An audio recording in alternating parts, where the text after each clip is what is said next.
All right, hello everyone, welcome. We are going to wait just a minute or so, let everybody continue to log on and join us. Give it just a minute, and then we will start with kind of introductions of ourselves. We greatly appreciate you all joining us today.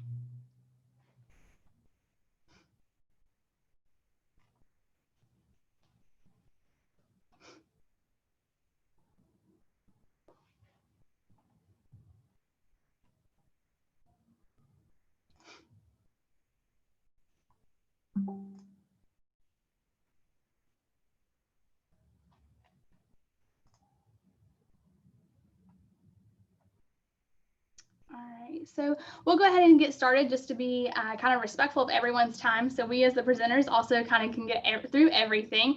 We'll start off with some brief introductions of ourselves. We appreciate you joining our session for utilizing transfer resources. My name is Caitlin. I am a transfer admissions counselor at UNC Charlotte, and I will turn it over to my colleagues to kind of go through and introduce themselves.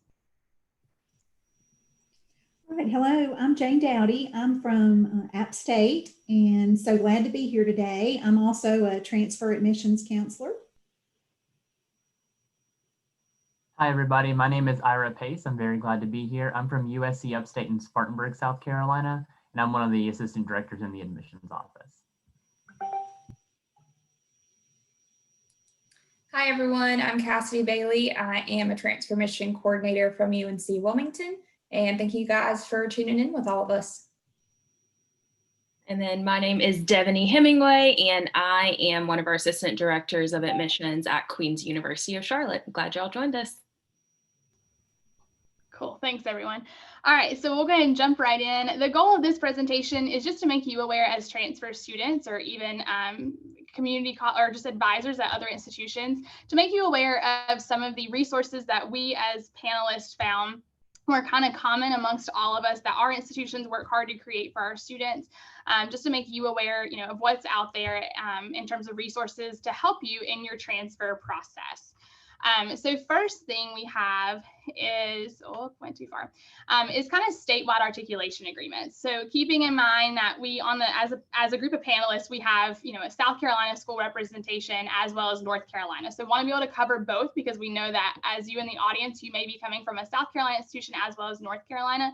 So we have kind of two different types of different articulation agreements. One is going to be our statewide agreements, and then we also have institution-specific agreements. I'm going to address those, kind of both at this point.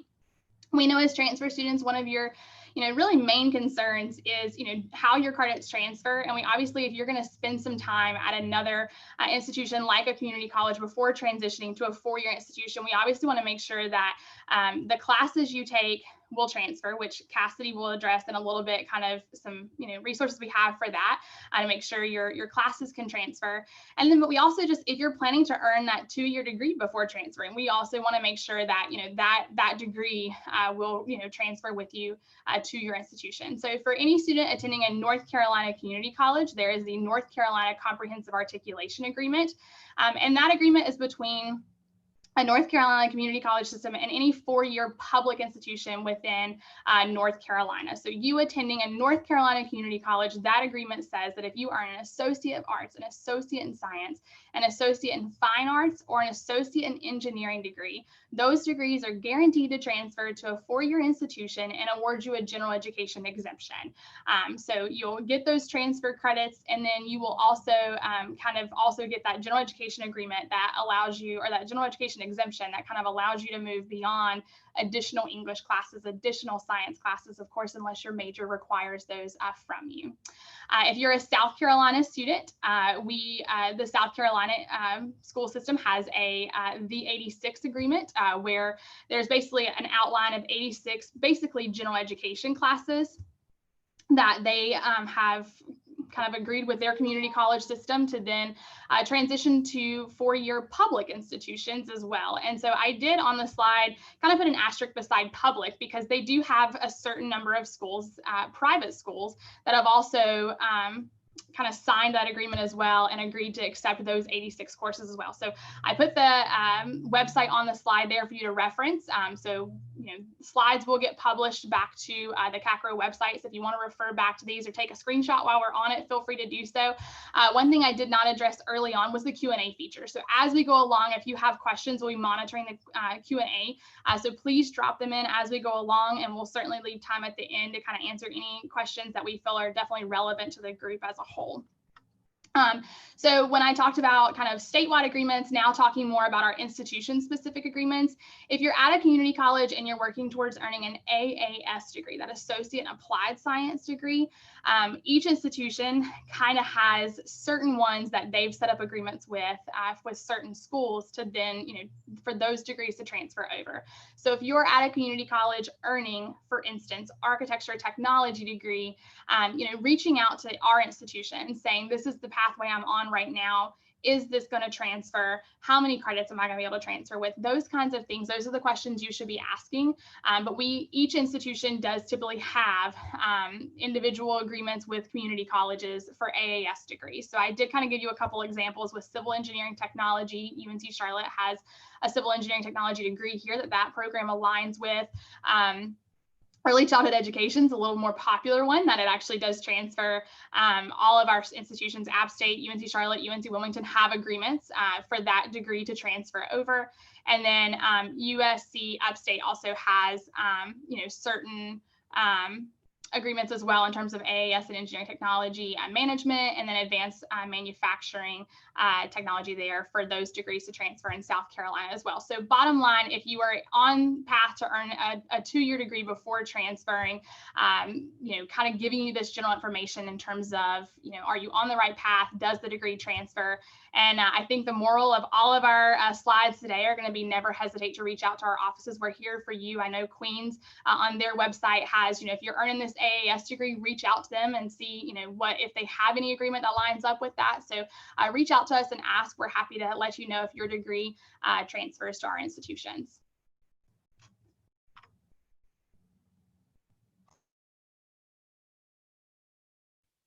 All right, so I'm going to talk to you a little bit about the direct admit programs. First of all, what they are. So direct admit programs typically serve as the seamless transition in the admissions process to transfer from a 2-year institution to a 4-year college or university. I'll talk to you a little bit about the ones that you see here today.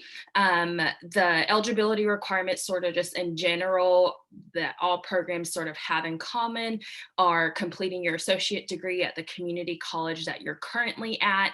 You also would most likely have to submit some sort of interest form that will either let the admissions office know that you're interested in, so that way we can also contact with the advising office, in addition to serving as your application to the program.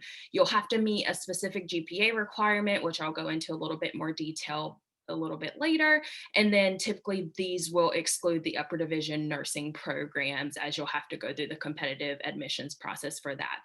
And then most programs you'll have to attend mandatory advising meetings with your academic advisor at your community college. So I'll talk a little bit about the Aspire Appalachian. This one is where you can just usually have to complete an associate's degree within 3 years from being accepted into this program. Currently, the participating college is Caldwell Community College, and with plans to add at Central Piedmont, Gaston, and Western Piedmont by the end of the fall semester. You will need to have at least a 2.25 GPA or higher. And if you do have any additional questions about that, feel free to contact App State directly, and they'll be happy to talk with you more about that. As for the 49er Next program, that's with UNC Charlotte. With this, you have to have a minimum 2.0 GPA requirement. Please note that if you are interested in other specific majors, they may have a higher GPA requirement that you have to meet. But again, just get in contact with the admissions office and they'll be happy to talk with you through those specific ones. With the 49er Next, they're currently at 4 participating community colleges in the Charlotte and Gaston / Raleigh-ish area. So at Central Piedmont, Mitchell Community College, Gaston, and Wake Tech. As for the USC Upstate, they have the Upstate Direct Connect program. program. And this is, again, that exclusive opportunity for the 2-year community colleges to partner with USC Upstate. Basically, if you graduate, any student who graduates with a minimum 2.0 GPA that has an Associate of Arts, Associate of Science, or selected AAS agreement from Greenville Technical College or another partner school, you're guaranteed admission into the University of South Carolina at Upstate. And then last but not, UNCW will be the next one with the Pathways to Excellence program. They have over 10 of them, so just see their website if you have questions about which ones, or if they're at your partner institution. And then with this, you have to have at least a 2.5 GPA on a 4.0 scale with a transferable college work. And then it's usually if you're completing the Associate of Arts, Associate of Science, or the Associate of Engineering program pathways. And then last but not least, we have the Royal Up program with students who are attending UNC at Central Piedmont with Queen's University of Charlotte. You'll have to have at least a 2.5 GPA to be eligible for that program, sort of all sorts of incentives. And then you also get a $10,000 minimum scholarship upon the completion of your program. And then just get in contact with our admissions office if you have any questions about that. So I will turn it over to the next person presenting.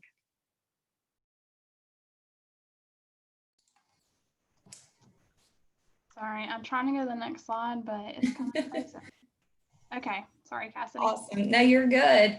All right, so next up, we're going to talk a lot about transfer equivalencies. That's probably one of your top questions if you're looking to transfer to another institution is my credit going to transfer over? So what's really great is for UNC system schools, UNC Online has a really great tool that you can use if you're coming from a 4-year to another 4-year, if you're coming from a 2-year institution and going to a 4-year. I took a screenshot here to show you guys what that looks like, and you can select what institution you're coming from and then what course you're wanting to see if it will transfer over to other UNC system schools. So if you're curious if what you're taking is going to meet the admission requirements for the school you're looking at, if you're just wanting to make sure that you're going to have enough credit to come over as a junior or sophomore, whatever your class standing may be, I think that'll kind of help you figure that process out. For any of our community college counselors that are listening in, this is a great tool to sit down with students that come in and have questions about that process. And it's just really helpful if you're not really sure what school specifically you're wanting to go to yet, but you can kind of lay them all out and look at each institution to see what is going to be maybe the best fit for your courses. And then Caitlin, if you'll go to the next slide here, each institution also offers up their own version of their equivalency tools. So if you kind of want to see maybe the most up-to-date information, I would definitely suggest looking at the institution that you know you're interested in, and they will have their own version of that tool there. For South Carolina schools, they do have a website as well. It's very similar to our UNC Online system where you can search for those course equivalencies. So that's one of the best things to do to really prepare you for the transfer process, is really getting a head start on how many credits are going to be coming over so that you know kind of where you stand when you go to look at other schools.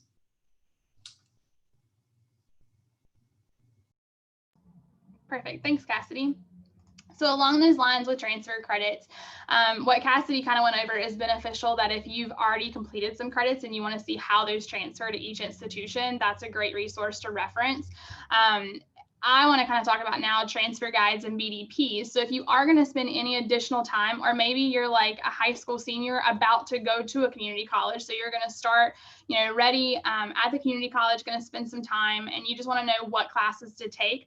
All of our institutions, even though we kind of vary in the naming of them, usually on our websites, they're either going to be called transfer guides or BDPs. Or both, but either way, we've created these resources that I've kind of screenshotted a few on the screen here for you to reference, and then also listed the website. So again, slides will be posted for you to kind of refer back to these. But if you're a community college advisor, this is a great tool that we have on our websites for you to reference in terms of advising students on what classes to take. These sheets are not going to only go over what classes will transfer, but also be meaningful toward your intended major. So when I went and looked for every single school's either transfer guide or BDP, we definitely talked, or I definitely looked and could choose a major major of biology, or could choose criminal justice, or could choose just college liberal arts and sciences, just to kind of give you a feel of the types of classes you need to take that would be meaningful toward your intended major. Yes, you will get a copy of these slides with specific, with these links as well. Like I said, the slides will be posted on the CACRAO website once when they kind of end the session, and a few days after they'll get posted. So that was just kind of a question that just got asked. So, the links will be there for you to reference, but every single institution works hard to create transfer guides, BDPs, keep them updated. And most of these are for community colleges. So if you're going to start at a 2-year institution, take some classes. Most of these guides, whether you're North Carolina or for USC Upstate, that South Carolina reference as well, for you to go to a 2-year technical school. It puts it in that community college term for you. So, Queens, you'll see on the screen, has Art 111, and then tells you how that course transitions or transfers to Queens University. So great references if you're going to spend any time at a community college. Again, we know transfer credits and how they transfer are important to you all. And so if you're going to spend time at a community college, we of course want to make sure that the credits you're taking are not only going to transfer, but in this case would also be meaningful toward your intended major. So great resources out there on our websites. If you ever have any questions about how to locate these resources, like I said, all of our institutions have them. Reach out to our offices. We're more than happy. There is no one more familiar with our websites than us. So we're more than happy to direct you to those resources on our pages. So with that, I will turn it over to Jane to talk about visit opportunities. All right. So I know it's a challenging time. It's hard to get on campuses, although some campuses are still doing some limited in-person tours. But we just want to talk about some of the general opportunities that there are to visit. And a lot of it is virtual. Some of it, there's some silver linings because I think we've discovered that the one-on-one chats that we're doing with students actually are really popular. I can see that some of us, or maybe all of us, might keep some of these opportunities even past the pandemic. So encourage you to reach out and go to websites and see what those options are. We have some open houses that are really great ways to connect, to see some general information, but also usually to get some great academic information as well about your specific program.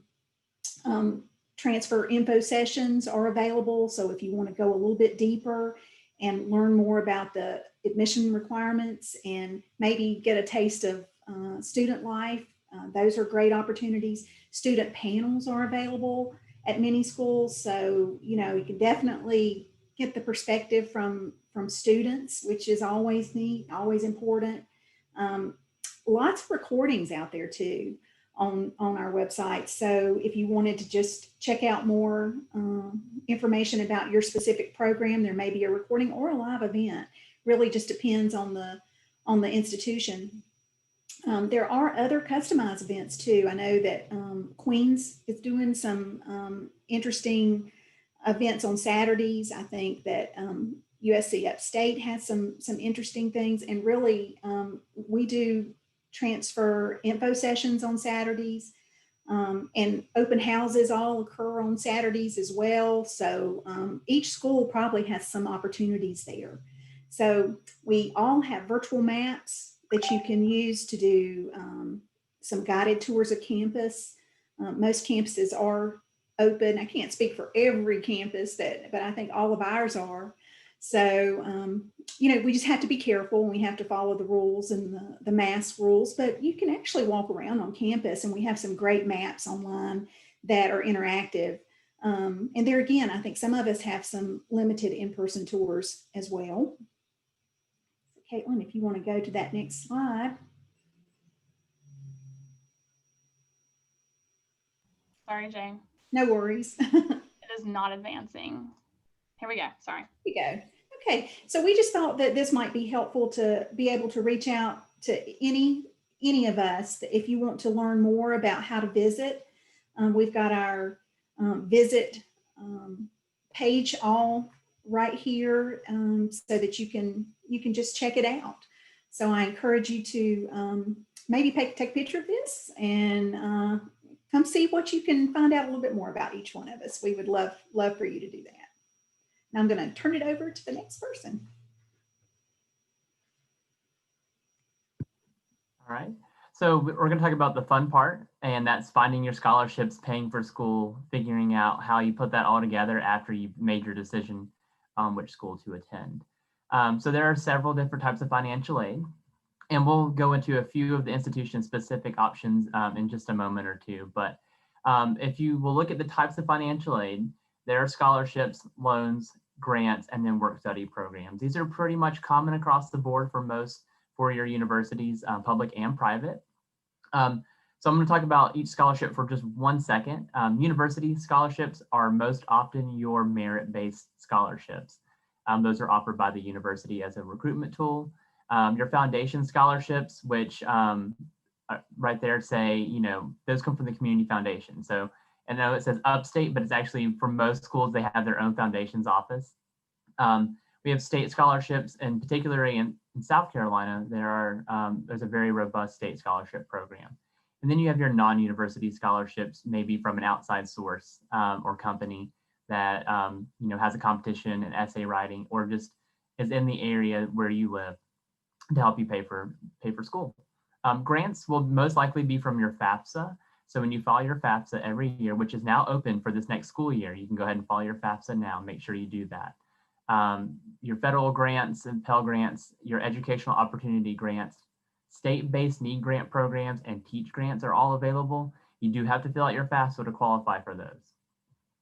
And then going with your FAFSA, there are additional loans available. These are things that you do have to pay back. So be very conscious of your borrowing. Make sure that you talk to your financial aid counselor at Upstate and any other school, you know, that's here or wherever you decide to go.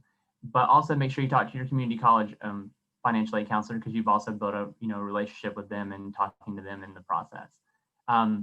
These will be your federal loans, subsidized and unsubsidized. Subsidized, the interest rate is covered by the federal government until you graduate. Unsubsidized, the loan accrues interest during the time that you borrow it and until you pay it off in total. Parent Plus loans are additional options for students who just need a little bit more and have exhausted every other financial aid option there for them, including your scholarships and grants. Private loans come from banks and lenders that are not the federal government and not based on FAFSA. And then teacher loans are to help students who are maybe career changers or who are looking to pay for school, but also have a loan that could have a reduced interest rate or even be paid off by teaching. And those are available, again, mostly through the FAFSA. And then your work study programs are for students who want to work and have a little bit of income in their pocket, maybe pay for books, pay for meals, or have some spending money after you pay for school. These are also based on your FAFSA, so you do have to fill that out. And when you're applying for campus jobs, you also want to indicate that you are a work study recipient. Caitlin, if you want to go to the next slide. All right, so these are your financial aid resources. There are some websites here for general financial aid, FastWeb, collegenet.com, studentaid.ed.gov, and the IPEDS website here. These are all places that you can find scholarship opportunities. The studentaid.ed.gov is going to be more related to your FAFSA, while the other three may have additional information outside of that. You can access scholarships from outside sources. Your other sources and resources that you should definitely consult in helping pay for school would be your transfer out counselor, if you have a person who's in charge of helping you find the right school, or even an office that helps you with placement, either career or post-college. Definitely talk to them. You also have your university financial aid counselor at the school you plan to attend, or schools that you plan to attend or apply for, because you want to compare those financial aid offers before you make your final decision. And then you want to consult your community foundations. So those are going to be community foundations that gather money, maybe in the county where you live, maybe in the county where you are applying to school. And so just keep those in mind, because that's other financial aid opportunities that are available. And you'll definitely want to make sure you consult those. And then finally, we're going to talk about our scholarships by school. So UNC Charlotte has a website portal where you can apply. The link is right there. These are merit-based scholarships for students. I think, if I'm not mistaken, all the scholarships are listed there under ninersscholars.uncc.edu. Okay, Yep. And then Appalachian State University has merit-based scholarships and Pi Theta Kappa scholarships, PTK scholarships available for students.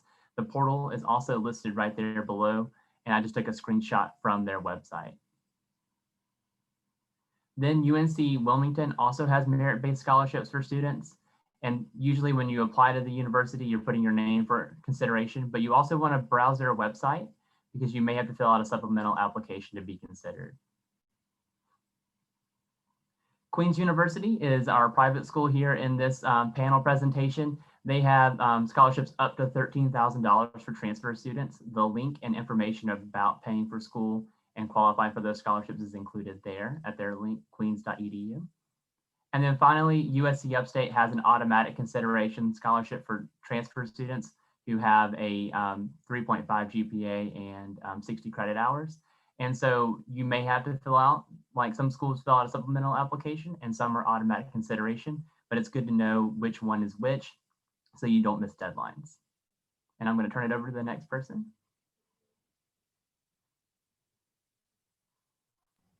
Yeah, so the next one's going to be Jane. At this point, we've kind of gone through all of our kind of resources at this point. I know several of you are asking great questions, and we'll definitely address those. We want to spend a few minutes going through really quickly a little more detailed information about our institutions, and then we'll do a Q&A session at the end with all of our content information. So Jane, I will turn it over to you.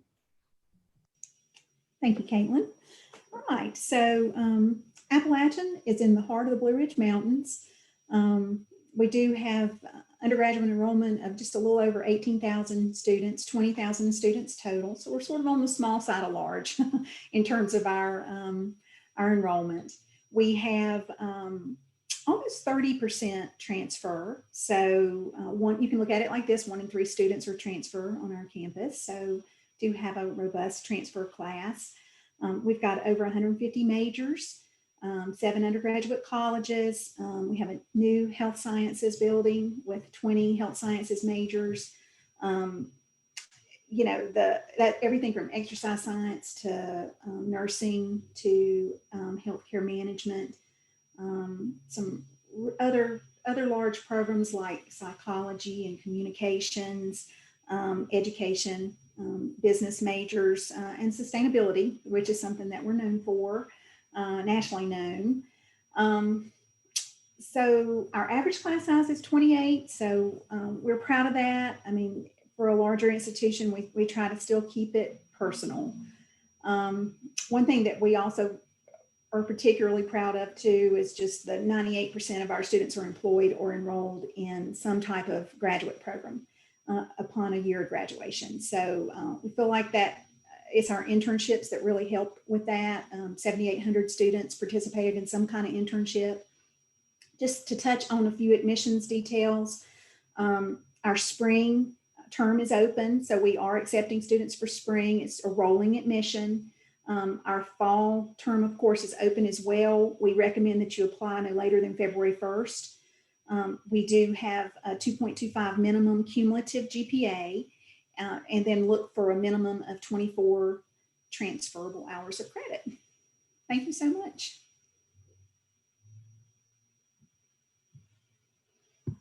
All right, and so for USC Upstate, we're the 3rd largest transfer in school in South Carolina, just behind USC Columbia and Clemson.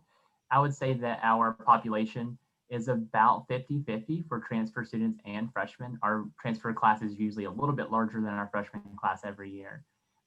We are one of the fastest growing colleges in the state of South Carolina. And you'll see just in the corner there which counties in South Carolina are represented. But I'm actually a transfer student from North Carolina who attended USC Upstate, so I can speak from personal experience about the transferability of courses and just the general experience of being a transfer student coming from out of state. We are open for admission for spring, summer, and fall right now. We are also on a rolling admissions process. We do a minimums of a 2.0 GPA and 30 credit hours, and there are no supplemental items needed, but we do require all previous college transcripts from every college you attended.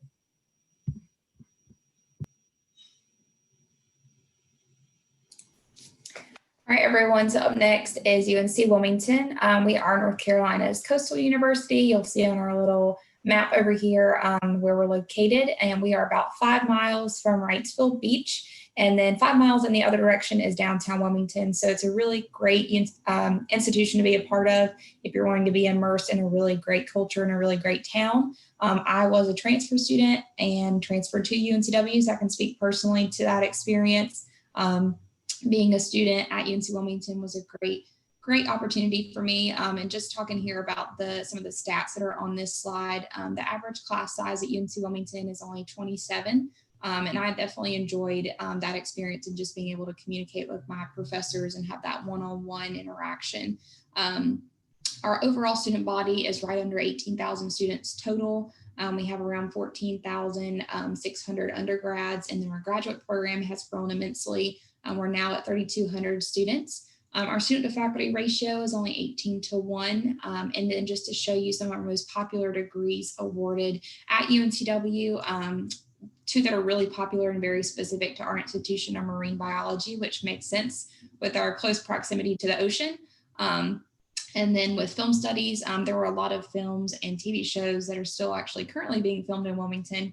So it's a very popular program just because of the area that we are in, but we also have a wonderful business school, nursing school, and a lot of additional options that are not listed on this slide here. And our most recent transfer welcome rate was 49%. So we have a pretty heavy transfer population on our campus. We're really proud of that percentage there. But yeah, if you guys have any questions, feel free to send those in at the end of this presentation.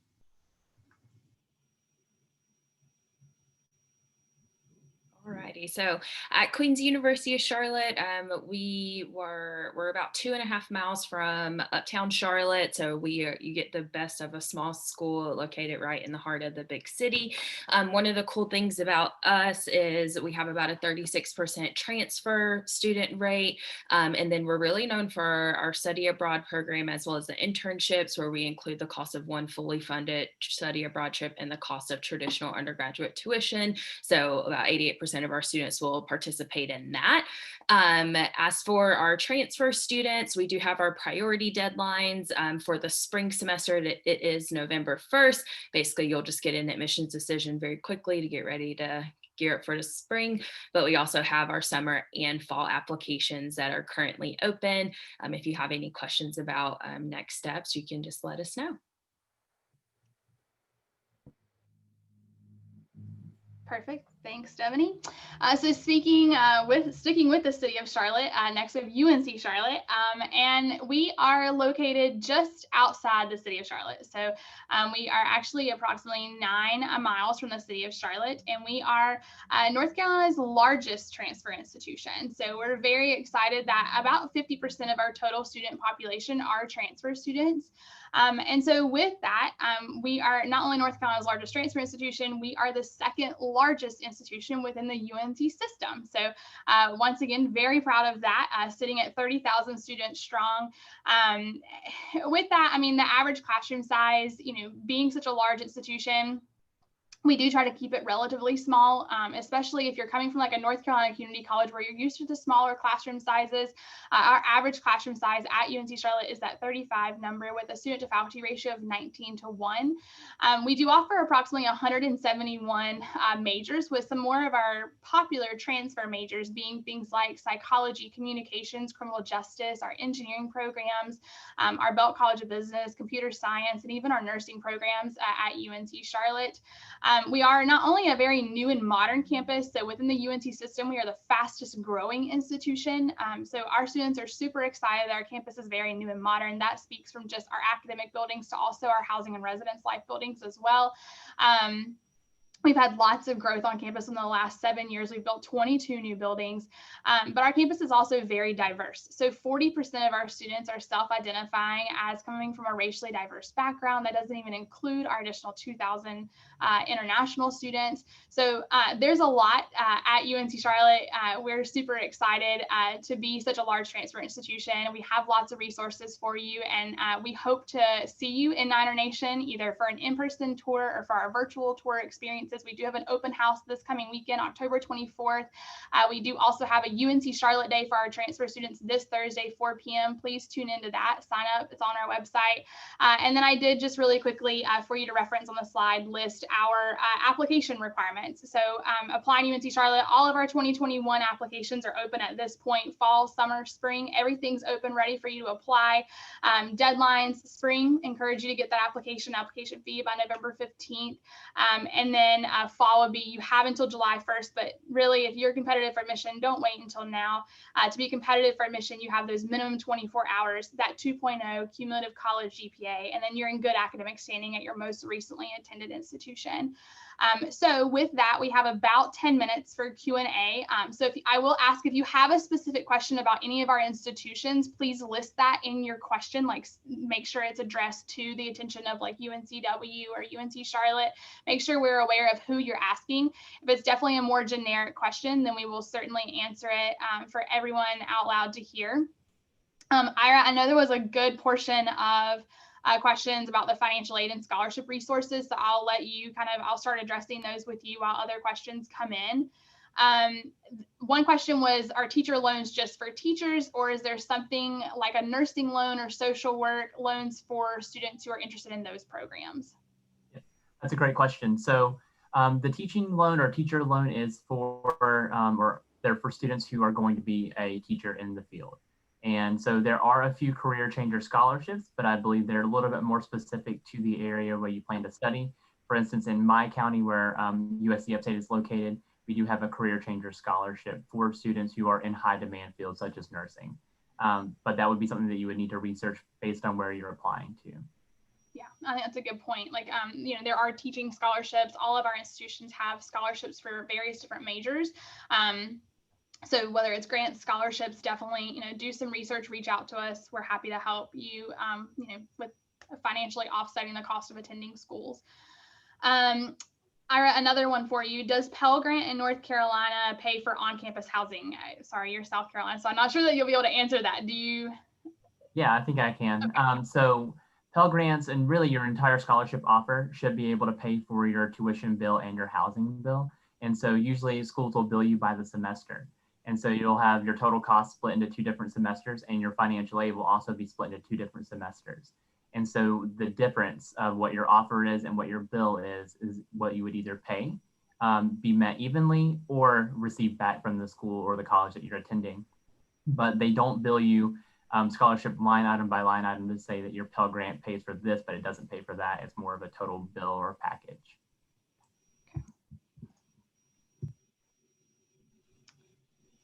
Okay, so I know Ira and Cassidy both mentioned they were former transfer students. So this one's to you all. For the former transfer students, was the transfer from a 2-year or a 2-year community college or a 4-year institution to a 4-year overwhelming? And is there anything you wish you would have done differently? So a little advice here. I'll start, and then Ira, you can take over. I transferred from a private 4-year in North Carolina to UNC Wilmington. And I graduated high school with only 62 people in my class. So anything was going to appear overwhelming to me, I thought. But starting off at a smaller 4-year was great for me. I think I kind of needed that transition just personally, going from something that was still college, but it was just on a smaller scale. And then after 2 years spent there, I transferred to UNC Wilmington, which was obviously bigger in size, but I never felt overwhelmed. And I think that the class sizes just helped with that. And also any of these institutions you attend, I mean, you're seeing numbers in the thousands and it may seem intimidating, but you will find your core group of people. And what's so awesome, and I'm sure UNTC and App can speak to this as well, and any other institutions that are larger, of saying, if you come in and you meet that core group, you're always going to have the opportunity to meet more people, which is so exciting. I'm an extrovert, so having that opportunity just to be able to always meet someone new every day was really great. So if you're coming from a really small school, don't feel overwhelmed or scared about coming in and being around a lot of people, because it's just going to be more opportunity for you and more chances to make connections with people, which is really what college is really helpful for. You're going for school, but you're also going to make those connections. Yeah, I want to echo that. I came from a small high school with 100 students in my graduating class. So anything that had more than 150 people anywhere at one time was going to be overwhelming. But I transferred from a private school in North Carolina to USC Upstate. And the one piece of advice that I could give you is, again, don't be afraid of the numbers.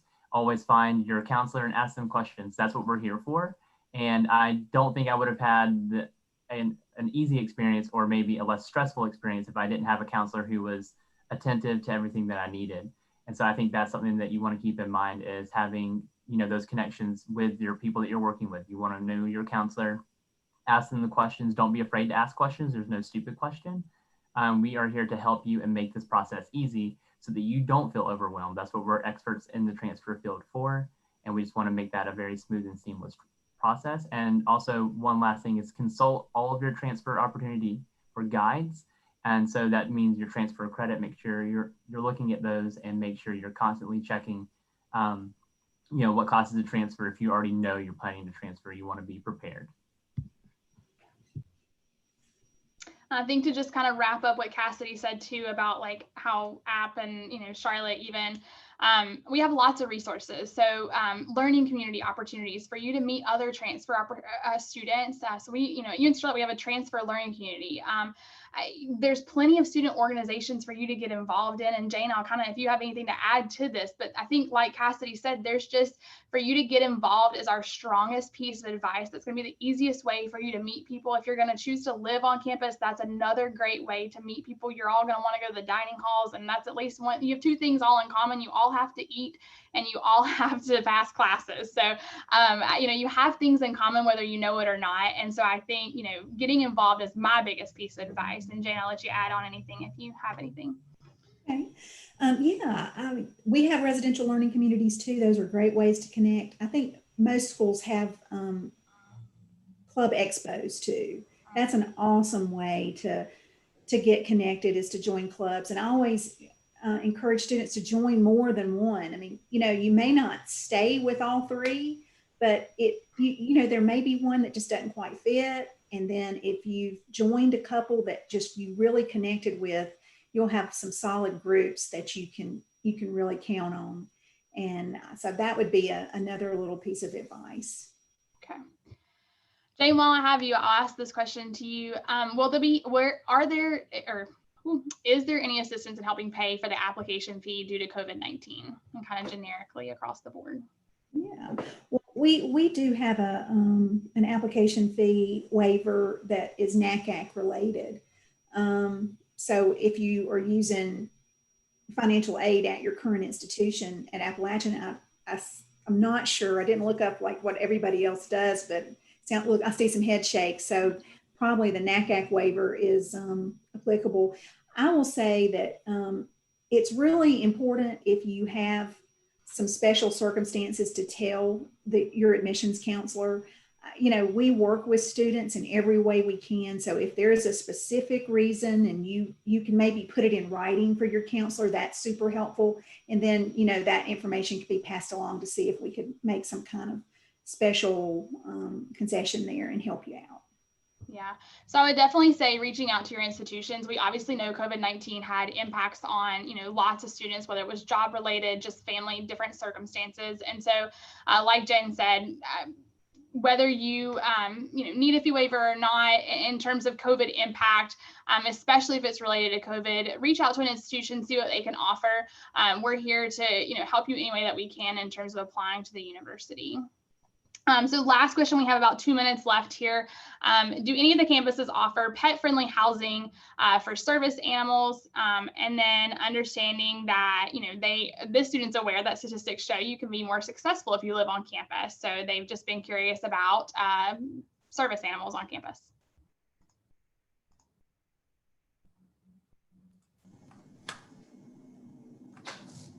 I know with UNC Wilmington, we do have a policy on this, and I think it's linked to our website in regards to the differences between like emotional support animals or any service animals. So if you are wondering if your pet or your service animal kind of falls into that category, you can always look on our website to see what that policy lays out.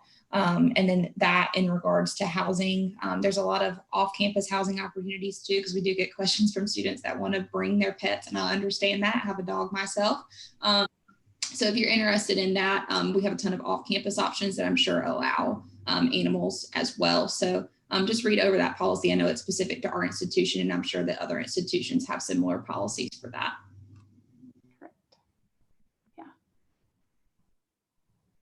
I would say that across the board. Check your institutions. They may have certain things, UNC Charlotte does, but check your institutions. That's a great question. Housing is just so specific at each institution. Definitely a question that any of our admissions counselors are happy to answer for you. So with that, everyone, we greatly appreciate your participation today. I want to kind of get to this last slide here so you have our contact information. If we are here for you, we greatly appreciate your tuning in today, and don't hesitate to reach out to any of our institutions. We're more than happy to help, but best of luck in your transfer process. With that, we hope you have a great rest of your day. Perfect. So did we do okay? Yeah. Everyone, thank you for joining. Just a couple of reminders for those of you who are still here. There will be a quick survey, just 4 questions that'll come up after you're finished here. Please answer that and give us some feedback about your experience. You will be able to sign up for more of these transfer sessions if you just go to CACRAO.org. That is CACRAO.org. You can find more of these and talk to more specific people. This recording will also be available on CACRAO.org for later if you need to access that. Thank you so much for attending. Thank you.